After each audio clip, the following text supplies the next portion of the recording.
Kemudian kata Syekh, "Tsumma qala Asy-Syaikh Muhammad bin Abdul Wahhab rahimahullah, fa idza 'arafta anna Allah khalaqaka li'ibadatihi fa'lam anna al-ibadata la tusamma ibadatan illa ma'at tauhid kama anna as-salata la tusamma salatan illa ma'at taharati fa idza dakhala asy-syirku fil ibadati fasadat kal hadathi idza dakhala fit taharati." Coba saya talqin ya, coba baca. Fa idza 'arafta anna Allah khalaqaka li'ibadatihi fa'lam annal ibadata la tusamma ibadatan illa ma'at tauhid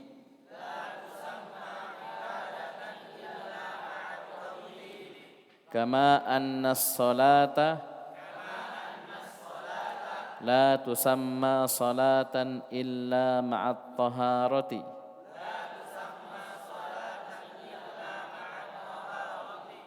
fa idza dakhala asy-syirku fil ibadati fasadat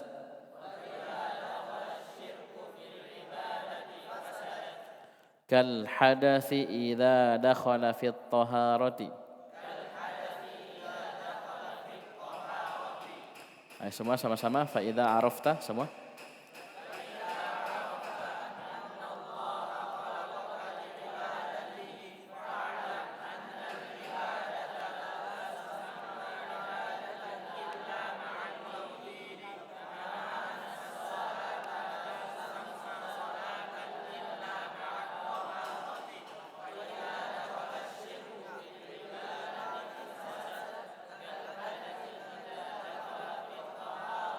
Ini panjang ya, tusamma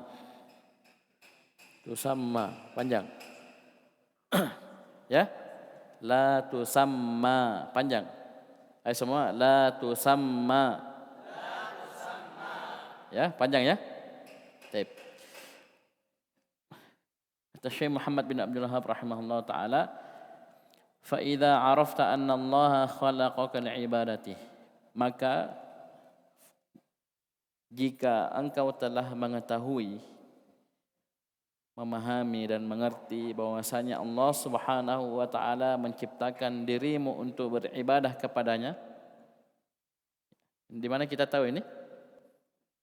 Di atasnya, matan sebelumnya. Ya. I'lam arsyadakallahu li ta'atihi anal hanifiyata millata Ibrahima an ta'budallaha wahdahu mukhlishan lahud-din. Kama qala ta'ala, wa ma khalaqtul jinna wal insa illa liya'budun. Kita tahu dari sini, dari ayat ini, Az-Zariyat ayat 56, Allah Subhanahu wa taala berfirman, dan tidaklah aku ciptakan jin dan manusia seluruhnya kecuali agar mereka beribadah kepadaku. Di sini kita tahu bahwasanya tujuan penciptaan kita, hikmah penciptaan jin dan manusia adalah agar mereka mewujudkan ibadah yang murni kepada Allah Subhanahu wa taala. Karena makna ya'buduni bukan sekedar ibadah, tapi yuwahhiduni, ibadah yang disertai dengan tauhid. Di sini perhatikan kata Syekh, fa idza arafta, jika engkau telah mengetahui, memahami bahwasanya Allah Subhanahu wa taala menciptakan dirimu untuk beribadah kepadanya, fa'lam, maka ketahuilah, annal ibadata, bahwasanya ibadah tersebut la tusamma ibadatan illa ma'at tauhid. Itu tidak akan dinamakan sebagai ibadah, tidak dianggap sebagai ibadah yang diterima, ibadah yang benar, illa kecuali jika ibadah tersebut ma'at tauhidi, bersama dengan tauhid. Ini perkara penting karena kadang sebagian memahami bahwasanya memang tujuan kita dicipta untuk beribadah. Ya. Tapi dia fokus dengan ibadah itu sendiri tanpa mau perhatian dengan syarat diterimanya ibadah. Yang penting ibadah, tapi tidak mau belajar. Ya. Tidak mau belajar apa saja persyaratan yang dengannya diterima ibadah tersebut. Nah, ini yang jadi masalah. Di sini saya ingatkan kita. Maka ketahuilah, kata Syekh, bahwasanya ibadah itu tidak akan dinamakan ibadah yang benar yang diterima di sisi Allah Subhanahu wa taala illa kecuali jika dia dibarengi dengan tauhid. Ya. Oleh karena itu beliau kasih perumpamaan. Kama sebagaimana. Kama sebagaimana. Annas salata, bahwasanya salat itu la tusamma salatan, tidak akan dianggap ya, salat yang benar, yang sah, yang diterima di sisi Allah illa ma'at taharati, kecuali jika salat tersebut disertai, dibarengi dengan taharah. Taharah dari hadas, dari najis. Harus taharah, terpenuhi syarat taharah. Bisa paham ini? Perumpamaan yang sangat indah. Jadi beliau memahamkan kita bahwasanya ibadah itu harus dibarengi dengan tauhid, baru dianggap ibadah yang benar. Sama salat. Salat harus dibarengi dengan taharah kalau mau dikatakan salat yang benar, yang sah, yang diterima di sisi Allah Subhanahu wa taala. Bisa dipahami? Baik. Kita lihat syarahnya Syekh. Ya. Ini beliau mengatakan idza arafta min hadhil ayah, ini ayat yang sebelumnya. Ya, ayat yang sebelumnya. Idza arafta, taib. Jika engkau sudah mengetahui dari ayat ini, wa ma khalaqtul jinna wal insa illa liya'budun. Maksudnya Allah Subhanahu wa taala berfirman, tidaklah aku ciptakan jin dan manusia kecuali agar mereka beribadah kepadaku dengan ikhlas, dengan tauhid. Kata Syekh, wa anta minal insi. Dan kamu, kita ini yang baca kitab merupakan manusia, satu dari manusia. Dakhilun fi hadhil ayati, masuk dalam ayat ini. Masuk dalam ayat ini. Kita manusia toh? Al-jins, al-ins wal jin atau al-jin wal ins dalam ayat itu kemasukan alif lam. Ya, memang al-jin mufrad, al-ins mufrad, tapi karena alif lam ini, alif lam al-istiqraqiyah al-jinsiyah ini mencakup seluruh jenis manusia dan seluruh jenis jin. Kita masuk. Ya, kita masuk. Taib. Ya, sini saya ingatkan kita bahwasanya kita masuk dalam ayat ini. Taib. Jadi kalau kita sudah paham ini, sudah mengerti bahwasanya Allah Subhanahu wa taala menciptakan kita untuk beribadah kepadanya, maka ketahuilah bahwasanya ibadah itu tidak akan diterima ya atau dinamakan ibadah yang benar kecuali jika dia dibarengi dengan tauhid. Kecuali jika dia dibarengi dengan tauhid. Taib. Ini di bawah ada ucapan Syekh. Taib. Perhatikan sini. Syekh Fauzan mengingatkan kita, idza arafta anna Allah khalaqaka li'ibadatihi. Jika engkau sudah mengetahui bahwasanya Allah Subhanahu wa taala menciptakan engkau untuk beribadah kepadanya, fa innal ibadata la takunu sahihatan yardaha Allah Subhanahu illa idza tawaffara fiha syartan. Maka sesungguhnya ibadah tidak akan sahihah, tidak akan sah, benar, ya diterima, yardaha Allah, diridhai oleh Allah Subhanahu wa taala illa kecuali idza jika tawaffara terpenuhi pada ibadah tersebut syartani, dua syarat. Jadi inilah yang dikenal dengan apa? Dua syarat diterimanya ibadah. Idza ikhtalla syartun minasyartaini batalat. Kalau ada yang hilang, ya, hilang salah satu dari dua syarat ini, maka ibadah tersebut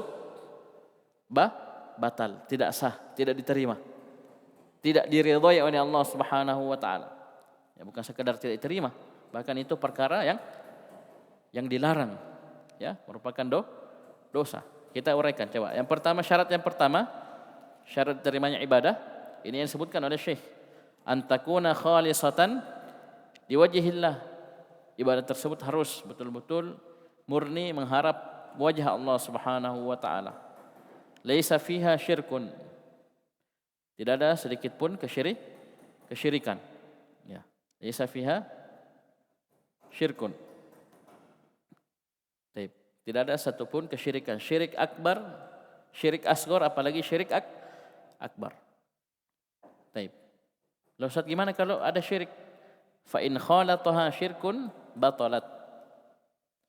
Ini akan ditambah nanti di matan setelahnya. Kalau ada kesyirikan yang mencampuri sebuah ibadah, maka ibadah tersebut akan batal, tidak sah. Taib. Mislu at-taharati idza khalataha hadathun batalat.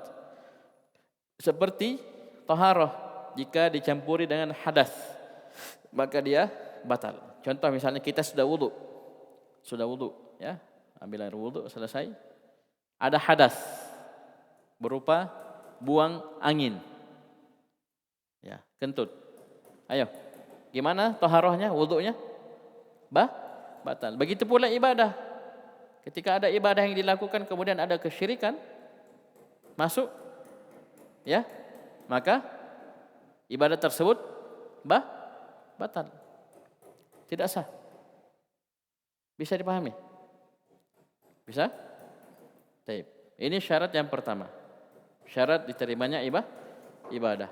Syarat yang kedua, asy-syartu tsani, kata Syekh Fauzan hafizahullah, al-mutaba'atu lirrasul sallallahu alaihi wasallam.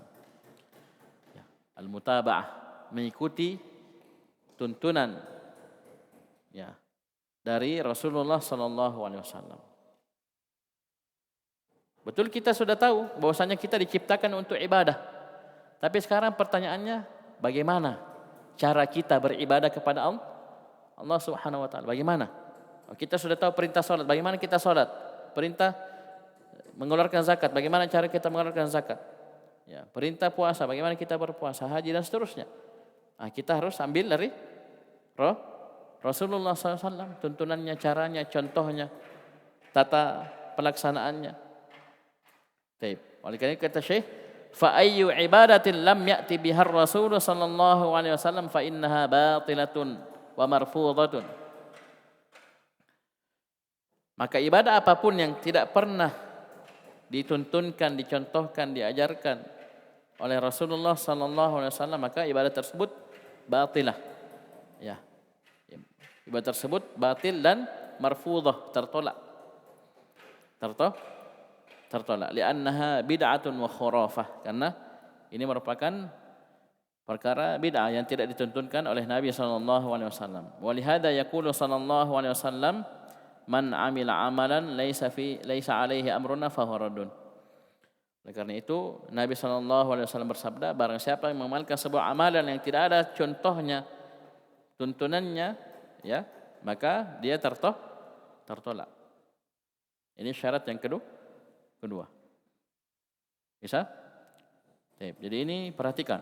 Jadi Syekh mengingatkan kita, kalau kita sudah paham, mengerti, kita dicipta untuk beribadah kepada Allah Subhanahu wa taala, maka ketahuilah bahwasanya ibadah tidak akan dinamakan ibadah yang benar, yang sah, yang diterima di sisi Allah, ya, kecuali dengan tauhid. Sebagaimana salat tidak akan dinamakan sebagai salat yang benar, dianggap sebagai salat yang sah, yang diterima di sisi Allah, kecuali jika dia dibarengi, disertai dengan taharah.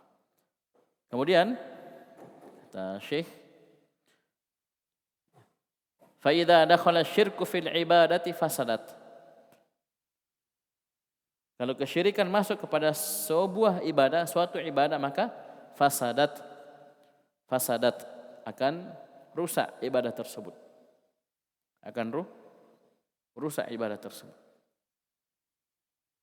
Kal hadathi, sebagaimana hadas, idza dakhala fit taharati, sebagaimana hadas kalau masuk ke dalam taharah. Jadi ini bahayanya kesyirikan. Ya. Ini syirik kecil minimal seperti ini, apalagi syirik besar yang bisa menghancurkan seluruh amalan. Ya. Taib.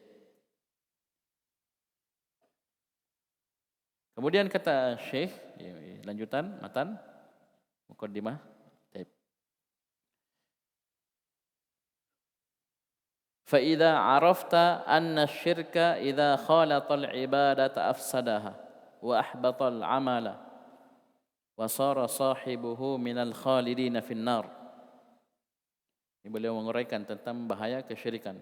Sudah kita tahu satu, bahwasanya kesyirikan kalau masuk kepada sebuah ibadah akan merusak ibadah tersebut, menghancurkan ibadah tersebut, menjadikan ibadah tersebut tidak sah, tidak terima di sisi Allah Subhanahu wa taala. Sini beliau tambah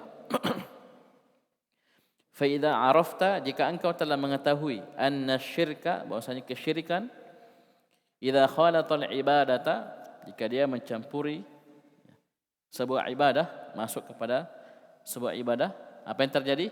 Afsadaha, kesyirikan tersebut akan merusak ibadah, wa ahbatal amala, dan akan menghancurkan amalan, wa sara sahibuhu minal khalidina finnar, dan pelakunya akan tergolong dari orang-orang yang kekal dalam neraka. Ini tentunya untuk syirik akbar, ya. Innahu may yusyrik billah faqad harrama Allahu alaihi al-jannah wa ma'wahu an-nar wa ma lidh-dhalimin min ansar. Di surah Al-Maidah di akhir juz 6, ya. Di akhir juz 6. Ya. Bukan akhir Al-Maidah, di akhir juz 6 surah Al-Maidah. Innahu may yusyrik billah, sesungguhnya barang siapa yang melakukan kesyirikan pada Allah Subhanahu wa taala, menyerahkan ibadahnya kepada selain Allah Subhanahu wa taala, apa konsekuensinya? Faqad harramallahu alaihi al-jannah, maka sungguh Allah Subhanahu wa taala telah mengharamkan atas dirinya surga. Wa ma'wahu an-nar, dan tempatnya di neraka. Wa ma lidh-dhalimin min ansar, dan tidak ada satupun penolong bagi orang-orang zalim, ya. Orang-orang musyrik. Karena kesyirikan adalah kadzaliman. Innasyirka la dzulmun 'adzim. Ya, sesungguhnya kesyirikan adalah kedzaliman yang sangat besar, yang paling besar. Ya, surah Luqman. Di surah Luqman. Baik. Jadi kalau kamu sudah paham ini, tahu ini, perhatikan. Arafta anna ahamma ma 'alaika ma'rifatu dzalik. Disitulah engkau akan memahami, akan tahu bahwasannya perkara yang paling penting, paling wajib atas dirimu adalah ma'rifatu dzalik, mengenal kesyirikan tersebut. Karena bahayanya, ya, karena bahaya yang ditimbulkan dari kesyirikan. Baik. Bisa dipahami? Ya, ketika kita paham ini kesyirikan bahayanya sangat luar biasa, ya, bisa merusak amalan, menghancurkan amalan, bahkan pelakunya bisa kekal dalam neraka, berarti kita wajib mengetahui perkara tersebut. Sama dengan pembahasan al-kabair kemarin. Ya, kita pelajari dosa supaya kita jauhi. Semakin besar dosa tersebut, semakin harus kita tahu dan paham tentang dosa tersebut agar kita bisa tinggalkan, kita bisa jauhi. Sama kesyirikan, seperti itu juga. Oleh karena itu Syekh langsung mengambil pendalilan, kalau kamu sudah paham bahayanya kesyirikan seperti itu, maka disitulah engkau harus memahami bahwasanya ahamma ma 'alaika, perkara yang paling penting, ya, paling wajib kamu ketahui, kamu pelajari adalah ma'rifatu dzalik, mengenal kesyirikan tersebut. Kapan kita tidak kenal, kapan kita tidak tahu, ya, kita akan terjatuh padanya. Perhatikan kalimat Syekh itu, perhatikan. Baik. Ini syarahnya. Madama annaka arafta tauhid. Ya, ketika engkau telah mengetahui tauhid adalah ifradullah bil ibadah. Tauhid adalah ifradullah bil ibadah. Mengesahkan Allah Subhanahu wa taala dalam ibadah. Engkau sudah tahu ini, sudah paham. Ya, sudah paham. Ini syarat yang pertama, ya, dari dua syarat diterimanya amalan tadi. Engkau sudah paham, ya, bahwasanya tauhid adalah ifradullah bil ibadah, yajibu an ta'rifa ma huwa syirku. Maka wajib juga bagi dirimu untuk mengetahui apa itu kesyirikan. Ya. Jangan tauhid saja kita pelajari, tapi lawannya kesyirikan. Apa Syekh bilang? Yajibu. Apa itu wajib? Tinggalkan ditinggalkan dapat dosa. Berdosa. Hukumnya wajib kita mengetahui kesyirikan. Mengapa? Li'anna alladhi la ya'rifu syai'a yaqa'u fihi. Subhanallah. Karena orang yang tidak mengetahui sesuatu, dia akan terjatuh pada sesuatu tersebut. Ada minuman, dia tidak tahu ada racunnya. Dihidangkan di depannya. Dia tidak tahu, berarti apa?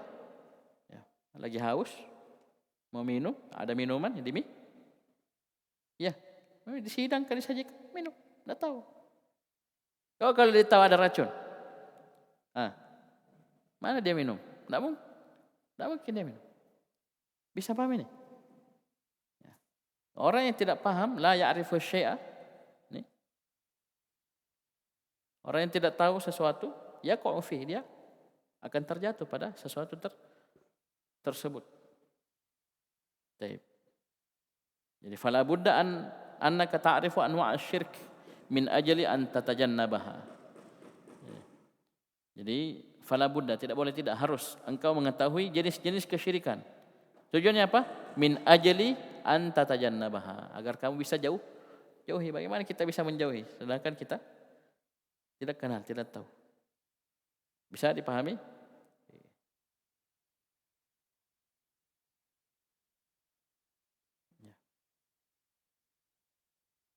Kemudian beliau mendoakan kita. La'allallaha ay khallisaka min hadhihi syabakati. Semoga Allah Subhanahu wa taala melepaskan dirimu dari jerat yang satu ini, syabakah, jaring, jerat. Ya. Bahasanya Syekh coba dalamnya ya, syabakah. Ya, jaring. Itu internet ya, jaring, syabakah. Jaring, jerat yang bisa ya menjerat seorang. Apa itu jerat tersebut, jaring tersebut? Wahya syirku billah. Itu kesyirikan pada Allah Subhanahu wa taala. Ya, saking bahayanya, Syekh sampai doakan setelah menerangkan bahwasanya perkara yang paling wajib atas dirimu adalah mengenal kesyirikan. Ya, kemudian beliau doakan kita, semoga Allah ya melepaskan dirimu, membebaskan dirimu dari jerat yang satu ini, itu kesyirikan pada Allah Subhanahu wa taala. Alladzi qala Allah taala fi, yang Allah Subhanahu wa taala telah berfirman tentangnya, tentang kesyirikan tersebut, innallaha la yaghfiru ay yushraka bih wa yaghfiru ma duna dzalika liman yasha. Sungguhnya Allah Subhanahu wa taala tidak akan mengampuni dosa syirik. Wa yaghfiru ma duna dzalika liman yasha. Dan Allah Subhanahu wa taala mengampuni apa yang berada di bawah kesyirikan. Itu pun liman yasha, bagi siapa yang Allah Subhanahu wa taala kehendaki. Ini di antara bahaya kesyirikan. Dosa yang tidak akan diampuni oleh Allah Subhanahu wa taala. Tapi ingat, kita seorang thalibul ilmi harus paham tentang ayat ini. Bahwasanya ayat ini berlaku bagi orang yang meninggal dalam keadaan belum bertaubat. Maka Allah la yaghfiru, tidak akan ampuni. Saya ulangi ayat ini di An-Nisa, innallaha la yaghfiru ay yushraka bihi. Ini bagi orang yang meninggal dalam keadaan belum bertaubat dari kesyirikan yang dia lakukan. Na'udzubillah.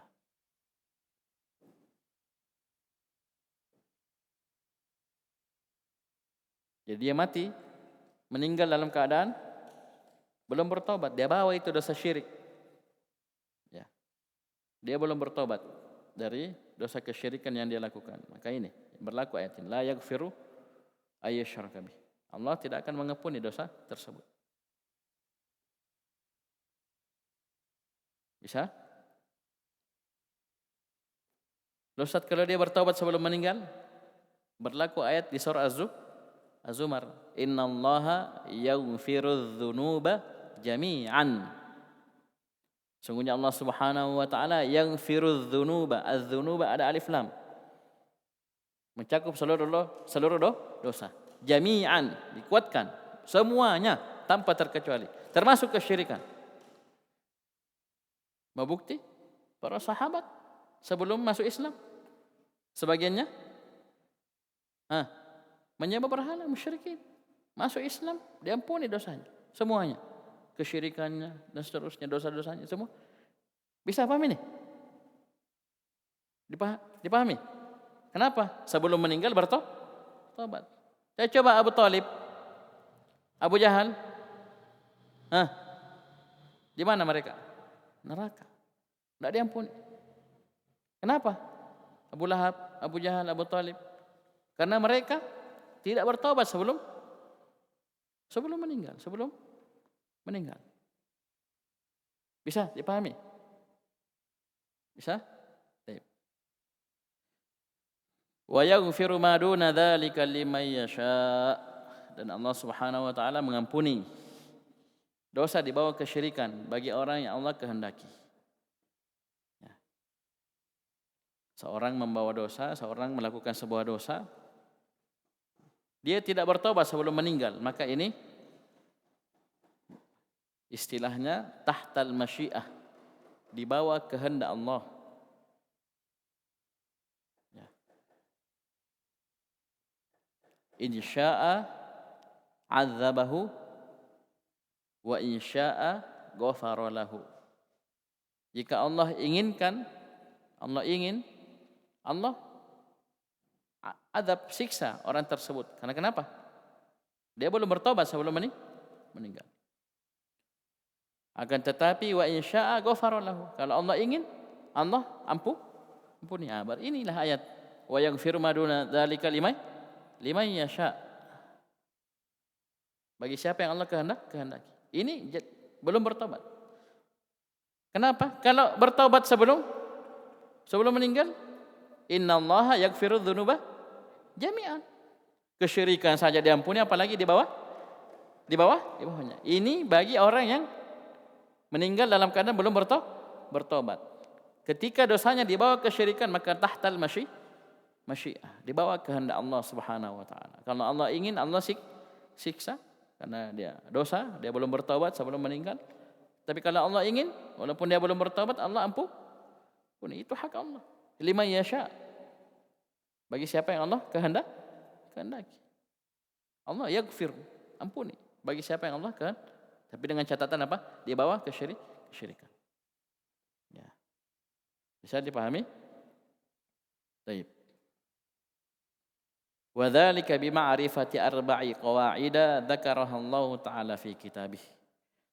Dan yang demikian itu kita bisa mengenal kesyirikan dengan mengenal 4 kaidah yang Allah Subhanahu wa taala sebutkan dalam kitabnya, dalam bukunya. Dalam kitabnya, dalam Al-Qur'an, dalam Al-Qur'an, dalam kitabullah. Baik. Ini isyarat bahwasanya Al-Qawaidul Arba ini beliau karang, beliau tulis, itu dasar utamanya adalah Al-Qur'an, kitabullah. Dan beliau juga akan menyebutkan sebagian dari sunnah Nabi sallallahu alaihi wasallam, hadis dari Nabi sallallahu alaihi wasallam.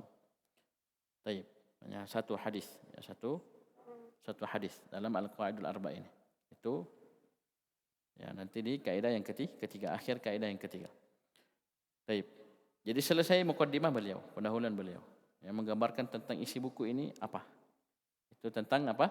Dasar agama Islam, itu tentang tauhid, pengenalan tentang tauhid dan lawannya itu kesyirikan. Apalagi di mukaddimah terakhir ini beliau ingatkan kita, kalau sudah seperti itu bahayanya kesyirikan, maka yang paling penting bagi kita adalah mengetahui hal tersebut, mengenal hal tersebut. Syekh ingatkan kita di bawah, Syekh Shalih Fauzan, li'anna alladzi la ya'rifu syai'a yaqa'u fihi. Orang yang tidak mengetahui sesuatu, dia akan terjatuh pada sesuatu tersebut. Pada sesuatu tersebut karena dia tidak tahu, Dan kita pelajari kesyirikan untuk menjauhinya, meninggalkannya, untuk berhati-hati darinya. Bukan untuk melakukannya. Baik, insyaallah kita lanjut pada pertemuan setelahnya, mulai kaidah yang pertama. Tapi sebelumnya kita baca dulu ini matan talqin. Fa idza arafta anna syirka idza khalatal ibadata afsadaha wa ahbatal amala wa sara sahibuhu minal khalidina finnar. Arafta anna ahamma ma 'alaika Arafta anna ahamma ma 'alaika. Ahamma ini isim tafdhil ya, yang paling harus, paling penting ya. Engkau mengetahui bahwasanya paling penting atas dirimu adalah ma'rifatu dzalik. Arafta anna ahamma ma 'alaika ma'rifatu dzalika la'alla Allah ay yukhallisaka min hadhihi asy-syabakati wa hiya asyirku billah alladhi qala Allah ta'ala fihi inna Allah la yaghfiru an yushraka bih wa yaghfiru ma duna dzalika liman yasha.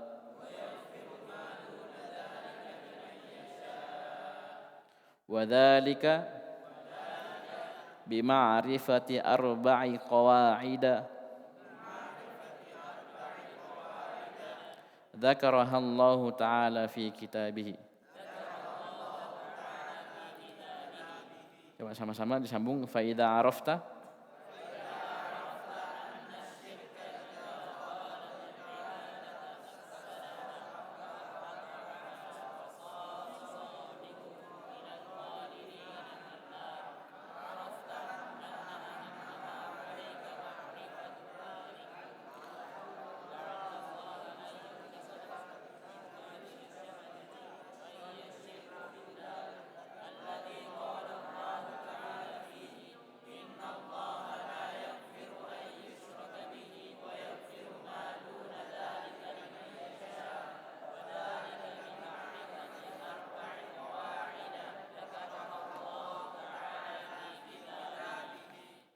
Sekian subhanaka wa bihamdika asyhadu an la ilaha illa anta